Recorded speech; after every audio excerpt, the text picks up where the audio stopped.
This is the ZMAR Podcast. Elite Benefits of America helps small and mid-sized companies with their health insurance programs. And now, your host, Butch ZMAR.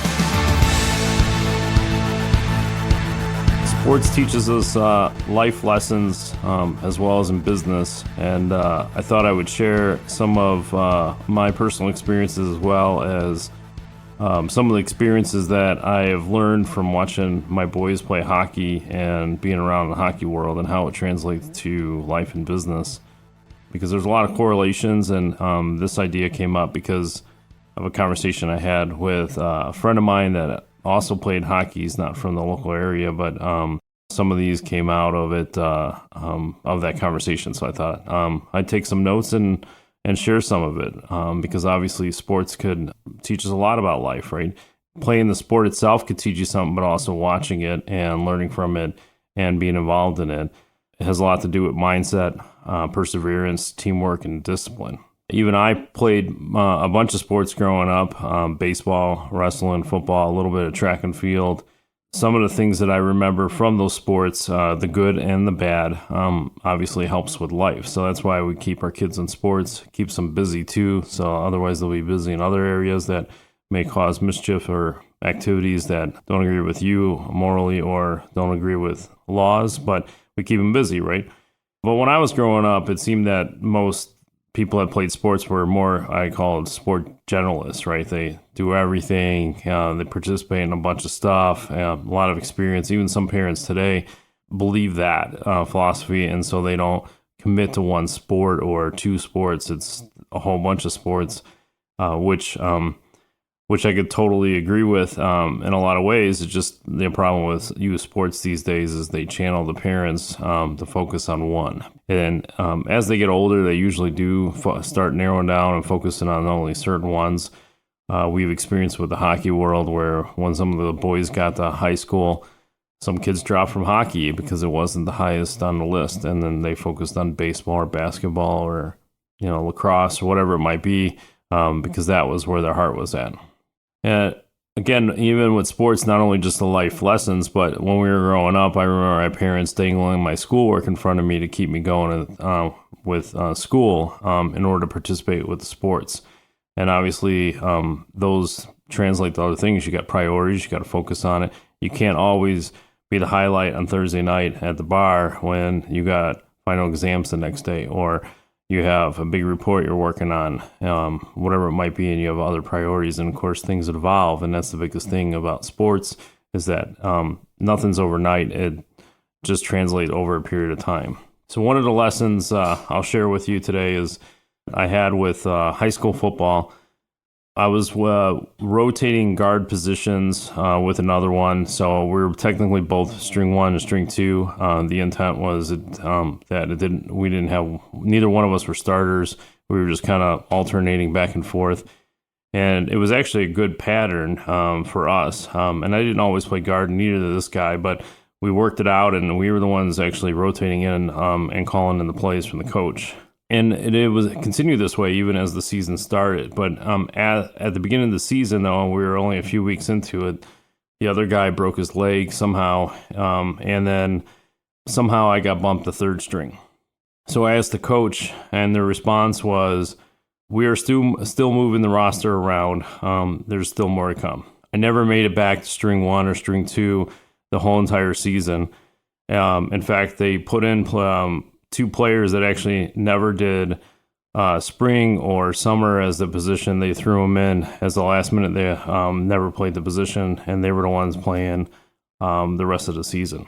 But even in life, you could still be that string one or string two or A player, but someone else has a different plan for you. But even I didn't play guard. I mostly played defensive end and offensive end, and then sometimes at linebacker.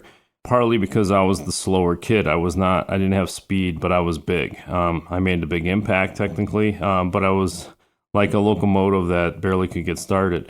But that's life, right? And so some people have a natural ability or talent to get better and stronger faster than a lot of other people. And we see it now, even though with four boys playing hockey, I call it a rite of passage. Everybody will have to go through it, but some pick it up sooner than others, and that's just part of the whole game, part of the passage of getting from one place to another.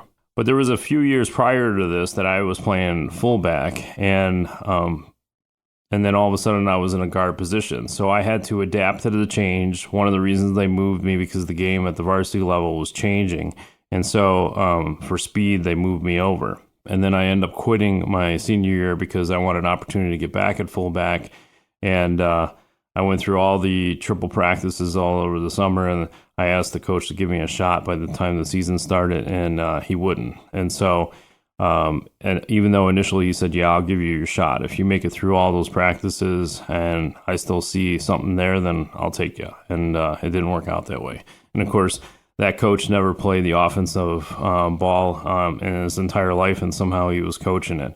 That's a different topic altogether. But much of the same way in life where things keep evolving and nothing changes overnight. So your position could change, your opportunities could change, and how do you adapt to it? And then I had this time in wrestling. Again, I wasn't completely natural at any sports. I would say average. And most kids aren't average. There's a few outliers that have a little bit more talent than others. And those will shine through, and it depends on over a period of time if those keep going. A lot of times we see that if there's pure talent that comes out when they're 6, 7, and 8 years old, a lot of times that fizzles out by the time they're 12. And those who keep pressing on are the ones that stand out, even though they started early. A lot of other ones had to learn the hard way and keep working hard to get better in order to stay in the sport. But most kids are average, and that's where I was at. And so we were coming in our senior year of high school, and I was hoping for big things. My main sport was wrestling growing up, and I barely made third in most of the tournaments we played. And so there were still obviously lessons to be learned. And so we were early in the season, and I was going head-to-head with a local rival high school. And this guy I was up against won 13th in state the season before. It was probably one of the toughest matches I ever had, and it seemed like it lasted forever. It lasted forever so much that we actually went into double overtime in that match. And if I recall, I lost the match, and it was only 2-1. That's what I remember. They were talking about years, maybe almost 30 years now, and that was what I remember the scoreboard saying is 2-1 in double overtime. It was super tight. Neither one of us were willing to give up points. So it wasn't like this high-scoring game between the two of us. It was super tight, any man's game. So throughout the season, I had my wins and losses, and about halfway through the season, outside of the sport, I hit my head on the ceiling in the attic in my father's work. Obviously, it was a concussion, but at the same time, they were worried that there was other damage that was done because of how I hit it. So a whole bunch of testing was done, and there was a lot of things that came out to. There was no, obviously, internal bleeding, but there was pupil dilated and a lot of symptoms of concussion, but there were some extra things that were concerned, and I don't remember all the details, so I went through a bunch of testing. In fact, even today, there's even still a mark from there, even though there was actually never a cut. And so clearly I hit it quite hard. I never finished the wrestling season, so I never got to see the full potential heading into the state finals, which is what I was aiming for. So even especially since I held up at the beginning of the season with the guy that won 13th in state the year before, that I felt like I was making progressions, that I had another opportunity. And even if I placed anywhere in state, it would have been a success if I could just get past those first few rounds. And that was my goal, but I never had an opportunity to finish. But how many times in life that you fight and you work hard and you go through it, and even at work or at home, and it doesn't end up like you finish. And some days it feels like it's every day or every week. It seems like all the time. But that's just part of life, and we take our lessons and we keep moving. It builds character and experience that make different decisions later. Different experiences bring different outcomes at a later date. You just have to have a little faith that it's going to come through. So, but with raising kids, watching kids play sports, a different perspective. And of course, in my case, not that it's any different than anybody else raising kids, but watching 4 boys play the same sport is definitely a different appeal or different outlook on things, especially because of the time commitments, the financial commitments, the just strain that it's on the family just to give these opportunities, boys opportunities to compete. But I've taken some lessons from it as a dad, a spectator, a coach on the bench, that there's lessons that I picked up along the way that I never noticed in any other sport. And even thinking back, and even when we do play other sports, baseball, we played ball hockey, we played tennis, all kinds of stuff. And in my opinion, and everybody has, their different outlook, is that there's a lot more lessons in the world of hockey. By playing the sport and learning and getting better in the world of hockey, translate to all kinds of other sports. The kids that end up playing hockey or played hockey and then end up quitting and go play other sports actually made them better athletes in that sport when they moved over there. But also in life and business, a lot of the hockey players are very goal oriented. They're focused on results. They're looking for opportunities, and they love teammates. And so what other sport really just puts it all together? I'm sure there's a lot of crossover. Baseball, you need team sport. You can't play outfield and pitcher at the same time unless you're Sonic. But obviously there's a lot encompassing there. And challenge me if you like. So if you're listening to this, definitely reach out and we'll have that conversation. I think it'll be interesting just from a peer-to-peer conversation. So I've learned a lot from the sport of hockey, and so watching the kids grow up. So I'm going to share my experiences. Like I said, I've been on the bench. I've been a parent in the stands. I've been in fights with parents for many different reasons, even fights with coach, disagreements, as well as with the kids when they start back talking to you. And then, what I bring to the sport. I never played the sport. I play it now. I played it in beer leagues, play with other parents that never played the game, played with guys that have pure talent that actually played pro, and they're 70-something years old and they're still hitting the ice. These guys are awesome, right? Just the whole atmosphere, the hockey world is just completely different than what, at least in my opinion. But what do I bring to the sport for these kids, right? And so in the beginning stages, I understand concepts. I understand the game a lot more than they do. But eventually, as the times turn, even with my own kids, like I can't teach my older two boys any more than they already know about the sport, right? But what I can do is talk about perseverance and grit and not giving up when the pain gets too great or the opportunities are too hard and you have to push through. I mean, I've done it in business. I've trained for a 50-mile run and completed it. It's pure grit, right? Now I'm not happy about some of the results that come out of things. Sure, I want more success in business faster, sooner, bigger, all that opportunity. The 50-mile run, I want it cleaner, I want it better, I want it easier, and I want my time better. But that happens everywhere. You always have room for improvement. Even our best athletes in it. So speaking of hockey, so in current events, you got Connor Bedard, right? And you got Patrick Kane, a little bit more old school, and then you got Wayne Gretzky, right? Every single one of them, if they were still playing the game today, they would always have room for improvement. I don't care what it is. I'm sure Wayne Gretzky, to the day he retired, was always looking for a way to actually do better. Prime example of that is Michael Jordan. As he aged and as he played the sport and had his own personal experiences that were pulling him from the game outside between his family and whatnot, he still had focus. He still had to change the game, and he did change the game. He demanded more, and the list goes on, right? So there's a lot of things that come out of sports that can translate everywhere else. So I thought on this podcast, I would share some of those lessons that I learned from the hockey world, from my perspective as a parent and dad coach, as well as just my involvement with the kids and how it translates to the business world. So the first one I would say, and going through this list that I put together, this one's probably the top of the list. I mean, every one of these are important, but this one's probably one of the biggest ones, especially in business, is never stop moving your feet, right? Effort is everything. I will take a kid on the ice that has a bigger heart and bigger effort and want to be there than skill. Skill will come in time. You could teach that. You could hone it. They could work on it at home. It may take time, but they will get it over a period of time. Everybody will. It's just if you practice the same thing over and over, it's a whole 10,000-hour thing. And so you never stop moving your feet. There's an art to the hustle, and it's not perfect. You just keep moving. You keep doing it. And most of the time, you just have to want it bad enough, right? And so, how do you teach a 7-year-old how to want it bad enough, right?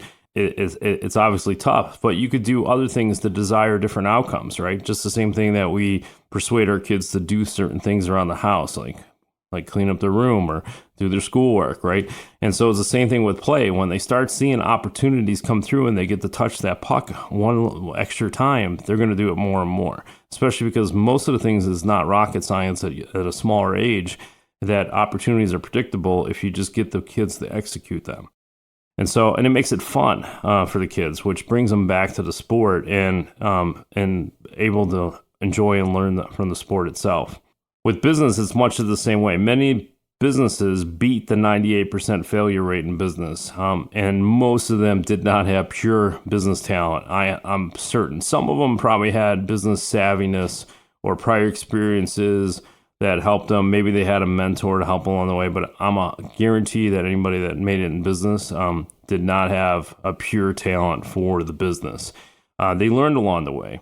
They were not natural about it. They had to read the books. They had to go to seminars. They had to talk to people. They had to build the relationships they needed to get to where they're at. My opinion on my own experiences, but listening to all those help push you through. You become something different over a period of time. And if you've been listening to this podcast, I've shared that I read a lot of books. And so even this year, I'm on pace to get 80 books. And I don't know how I fit it in, even though I could probably find more time to fit more in. But I'm a different person today in business and probably in life than I was 10 years ago because of all that reading. And so the same thing goes with business. I'm sure none of them started out knowing the information they do, so eventually they have to figure it out and keep going. But the biggest thing is just keep moving. In hockey, I didn't learn this when I was growing up in any other sport, and as my kids played other sports, I never heard this concept or this idea from any other sport, but in hockey I have many times, that you learn about this guy named Mo. And Mo is for momentum. And so where is he on the ice, or she's on the ice, whatever it might be? Is he in middle, or do you have to get Mo to come over to your bench? Or is he on your bench, or is he on your competitor's bench? Are they with the refs, right? And so where's Mo at this moment in time, right? And so you may have to convince Mo that you're the team to be with, right? And so how do you get Mo to come on your bench, right? Obviously, this is just a concept, metaphor, whatever you want to call it, but it's real, right? Because Mo doesn't care what the scoreboard says. What they're looking for is momentum, which is driven from the right activities and the right effort and the teamwork and the positive attitude. Because as soon as negativity comes in, it's gone. Then it doesn't want to be around. And so how do you move Mo to your bench to win? And like I said, it doesn't care about wins or losses or scoreboard. Mo just wants the momentum to keep moving and have positive vibes. And guess what? You're going to make progress. You're going to improve. You're going to have different outcomes. You're going to break barriers that you probably never thought you would. It has nothing to do with winning and losing. The same goes in business, right? If you just keep moving, you're going to break barriers. You don't have to win all the sales to actually make progress in business. You don't have to expand or contract, for that matter, to keep moving. It's all about momentum, and keep those feet moving. The next one is everyone makes mistakes. I tell you, kids make mistakes on the ice all the time. And I'm sure any other sports, baseball, you swing the bat wrong, they get lazy, or tired, or they just don't know any better. It's like a switch. They have to figure out over time how to turn it on, how to turn it off. And I tell you, even as teenagers, when we're seeing these kids on the ice, they still don't know how to turn it on and off on certain things and certain skill sets that they have, because they don't know what it is. And it goes back to sometimes other people could see the talent in you before they could see it. You could see it yourself. And so it's the same thing, but mistakes happen all the time, on the ice, in the locker room, at home, at school, at work, and life, right? If you keep looking at the scoreboard, when it comes to all these mistakes, you're going to feel like a complete failure, but it has nothing to do with that. What I learned in hockey by watching the sport and playing it myself, it's what you do immediately after the mistake that is the most important thing, and it's above and beyond what the mistake actually was. And first off, it actually creates ownership of the mistake, and then you're taking action on it. In a softer environment, to give you an example, I play guitar, not as much as I would like, and I didn't learn until I was in the Navy, so I was a late bloomer in it. But we also played for 4 hours a day when I was on board the ship, because what are you going to do when you're out at sea? You can play cards, I guess, and cause trouble and watch aircraft take off and land. I mean, it's like the perfect environment for a 19-year-old to be in if you're not going to college. And even if you did that and went to college at the same time, it would still be pretty awesome. But anyhow, so when I was learning how to play, I had this mentor, this guy I was teaching. He just said, you make a mistake, don't stop, just keep playing, right? Because a lot of times it'll be added to the music that was there and you made it your own. But also, like, people may not even notice that you even made a mistake because you just keep playing on, right? It becomes unnoticeable. It gets blended in with the music that you're trying to play. And so therefore it might be your added touch, so to speak, right? If you make a mistake in sports, right? If you take action and get re-engaged right away, it could be the next big opportunity for your team, for yourself. The next thing, you might be able to do something you never thought you could because you're taking ownership of that mistake. And it's not because of the mistake itself. It's what your action was afterwards.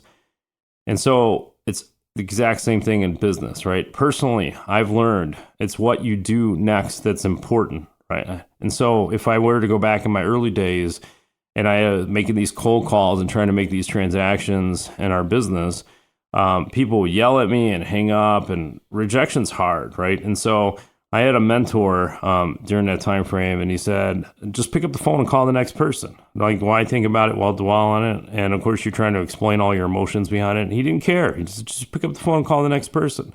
And I tell you, a lot of times, I mean, it wasn't all the time, but a lot of times that next call was the next sale. All I had to do was pick up the phone and just call. But there are times where the client calls and they're leaving you for any reason, right? You hang up. The next thing you need to do is just get back to work, right? Replace that client and go back to what generates you money, and I would just leave it at productivity. And there's a lot of people in the workplace that what they do don't have a direct impact on revenue, but they have a direct impact on production. So they just go back to work. It doesn't have to be a sale or a business transaction. So even recently, just to share a story, because we're not perfect by any means, we lose clients every now and then. Our retention rate's pretty high, but I had a client that called and said they were going to move the business to the insurance agent that referred them to me, that they were starting a benefit shop.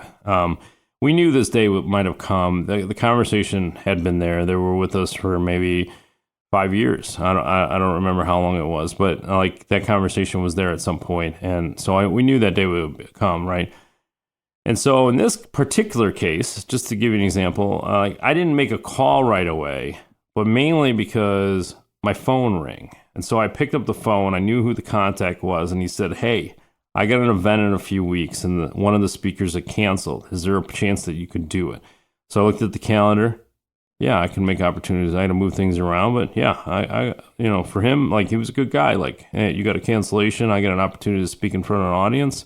It's a win for both of us. He fills a spot, and I at least get somebody with ears, and we'll see where it goes, right? And so, So that speaking event led to several lead opportunities and one initial sale. That one initial sale was worth 6 times the revenue of the guy I just lost on that same day. 6 times, right?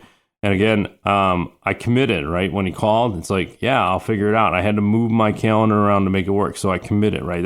I re-engaged, took activity. If I dwelled on it, I might have let that phone call go to voicemail and made me call him in a day or two, because I knew it wasn't urgent. It's just somebody I know. It's in the business world, and who knows why he's calling, right? And so, but I re-engaged, right? So even though I didn't make the phone call, the phone rang to me, and I picked up the phone, and here it was worth 6 times the revenue of the one I lost. The next one is about staying in your lane, right? Or player position.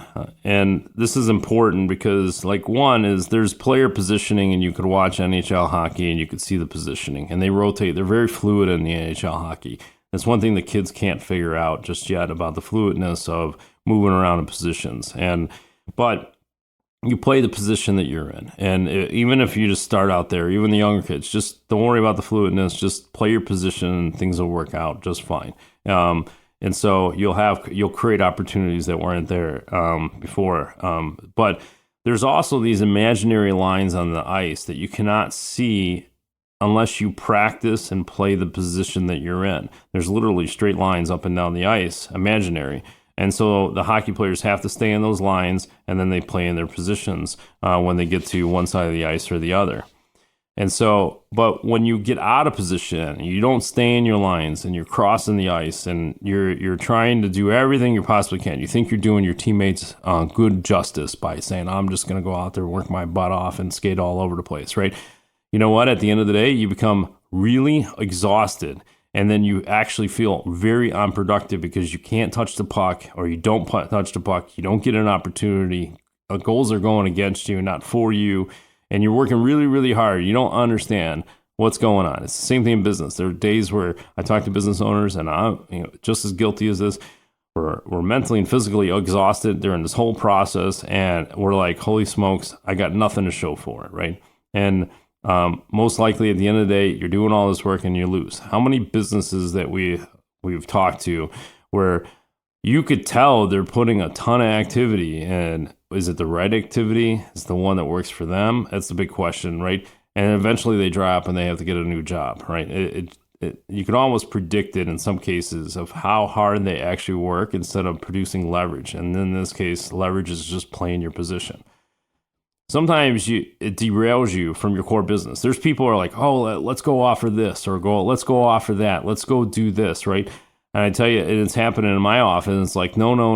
Let's stay focused on where we're at. We don't have the time or the capacity to actually add on another product line that really is not directly related to an employee benefits program. And sure, there's revenue opportunities there, but I tell you, I'm going to lose revenue and lose clients because I'm focusing on something that I shouldn't be, because it's not part of the core business. Or even if it's related to the core business, sometimes you have to challenge yourself. Do I add it? Like, why do I need, I already have 25, 30, or 50, I don't even know, dental insurance companies that we work with, right? Why do I need one more? Is that really going to be, like, do I have to spend an hour on a webinar to see if I'm a good fit for the company? It's like, it's not worth my time. I already have a core set. I don't think it's 25. I have no idea. I just know that we have somebody in our office that quotes it all, and we pull the best prices. There's just a number of them that we work with. But that was just one example, right? But you offer too much, you get mentally and physically exhausted. You're trying to do everything yourself. And even if you have a whole team, like in a hockey team, you got 5 players on the ice, and you're trying to make it work because you're trying to help your teammates out. It'll always feel like you can never catch up. You're not going to be productive at all, and you won't win in the end. You might win a couple things along the way, but you're gonna die out. You're not going to have the energy or the mental capacity to push through and get that last sale or that next sale or the next opportunity. Right? Just stay in your lane, play your position. You'll win more games this way. And just one final thought on this. And in our beer league, there's a guy that he's very sports savvy. Hockey's just not natural for him, but he loves to play because his boys play. And great, he's a great guy, great dad, everything. And so, but he's great at baseball. He's great at golf. He's great at a bunch of sports. He played in college and some of these sports that he's really good at. Just not hockey. He didn't play until his kids started playing. He's not really a good skater. After all the years he's been on the ice, he's still not a really good skater. And I'm not saying I am too, but if we had to put it on a grading scale, he probably, an A through F grading scale, he's probably a C minus to D, and I'm probably a C plus, right? Like I'm better than him, but I'm not doing it for bragging rights. I'm just saying he's not a great skater. He knows that. He admits it. But I tell you, he plays positions, and he's one of the highest goal scorers on the team because he knows his position, right? He knows where to go. He can move a stick. He can see the puck coming. He sees opportunities, got hockey sensing. He just can't skate very well, but it just shows that you could suck in business or suck in areas of your business, and as long as you got momentum on your side and you're playing your position, you're going to win goals. All right, the next one lesson is put the puck on the net. A lot of kids, they don't shoot pucks on net, and they go wide, right? And they're creating an opportunity, and they're throwing the puck up there, but they're missing the net entirely. But you got to stick to the net, right? And so I know I still fight with my older kid. He was really good at it for a while. He says, I get enough ice time, I'll be all right. I'm telling you, you're only going to get better by doing more of it. And so, but aside from that, the big lesson here that I learned is just put it on the net. Anything's possible when you just throw it on net, especially defensemen. Just put it on net. But even if you're a winger and you're from the side and you can't see a passing lane for your teammates, put it on net, right? Most people in business or sales, they have this internal fear of success. And so they feel like they hoard opportunities and hoard things and get out of position, and then they can't get opportunities or sales to become more successful. They sandbag business, right, or sales. So they're like, in order to produce every week, if they produce a certain amount, let's say it's 2 or 3 cases in a week or accounts, all of a sudden they get more, they're going to hold it to next week just so they don't blank a week. But I tell you that's setting you up for failure because it misses the opportunity to do more. So you're not putting the puck on net to create more opportunities, and maybe there's one more that goes in. And so just put it in, put it on net, get it in, do it again next week, right? The other thing that they do, and this works on the ice too, is these kids and even adult league hockey is they put all their weight and go in the perfect opportunity. They're going to wait for the perfect spot on the ice. They're going to wait for everything, right? And they want it there. Even some of the kids feel like they got to stick handle the puck to get the puck right in the right spot in order to put it on net. And I'm telling you that it doesn't matter, right? You should practice with the puck enough times that as soon as it taps your stick, you're going to be able to fire it off. Sure. Are you going to miss most of the time? Yeah, maybe. But I'm telling you, just like in business, you put that opportunity up on the net, one of them are going to go in at some point, right? But sometimes they just feel like they have to do this and it's got to be perfect. And I got to wind up here, or I got to do the slap shot.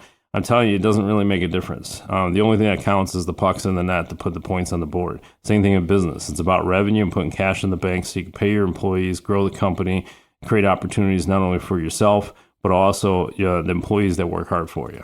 But I'm not trying to say, like in the hockey world, to deviate from passing, right? You need teams. You need to move the positions. You need to move the puck around to create opportunities because it puts the players out of position because we just talked about play your position. You move them out of position to create the opportunity. You move the goalies out of position. These are called distractions, right? How many businesses out there to get distractions every single day? You get a ping on your phone. You get a ping in your email. You get distracted. You can't. You gotta stay focused, right? And so, but that's what the passing does. And then you create an opportunity to score. And so the same thing, you want to distract your competition. You want to distract even some of your clients to get attention so you get an opportunity to put the puck on net. And so, but just make sure you hit the net, right? And so again, in business, it's about putting the pucks on net, right? And so there are times where, sure, I throw a puck on a net in business and I'll get a $300 sale. Is the $300 going to change our world? No. But I created an opportunity, somebody needed help, and we took care of it. Do I throw a puck on net, like taking that phone call, and it was worth 6 times the revenue of the one I just lost? That's putting a puck on net, right? I took an opportunity, I engaged, I didn't turn it down. I took that opportunity with no guarantee part of it. So the last lesson I'm going to share with you is about every once in a while you turn over the puck, right? Everyone needs the back check. In the world of hockey, back checking is when you lost the puck, everybody's got to get back to defend their goal, right? It's not just on the defenseman, it's everybody's job. And you'll have coaches that say, everybody's on defense, the forwards are on offense, right? Sure, the defense could score a little bit, but everybody's on defense. If that puck goes in the net and we lose a game, it's the whole team. It's not one individual. The whole team loses, right? So everybody needs the back check and get back and defend that net. It's also the same, at the same time, the reason you back check is to create the opportunity. The forwards need to create the opportunities for the turnover to go back the other way, right? So if you don't back check, you're not going to create that opportunity. So in business, sometimes you lose sales, you lose clients, you lose market share, you lose a key employee, right? And so everybody needs to come back home. So in front of the net, there's this thing called, they nickname the home, right? So the defensemen stand in the house and they keep the forwards out of their house and not create scoring opportunities, right? And so everyone needs to come back home, just like on the ice. We're going to back check to get back to our goalie to protect them, right? It's just a metaphor, but I'm just using it, right? Everybody needs to come back, right? We need to regroup, learn our lessons, figure out what's next, what are we doing, and what are we changing, right? We need to regroup when these situations occur.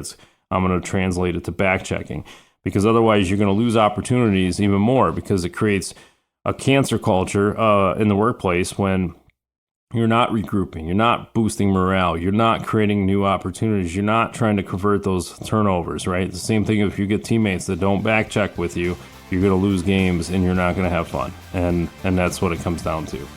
And so it's all about creating that next opportunity. Hopefully you can take some of these lessons and learn as well.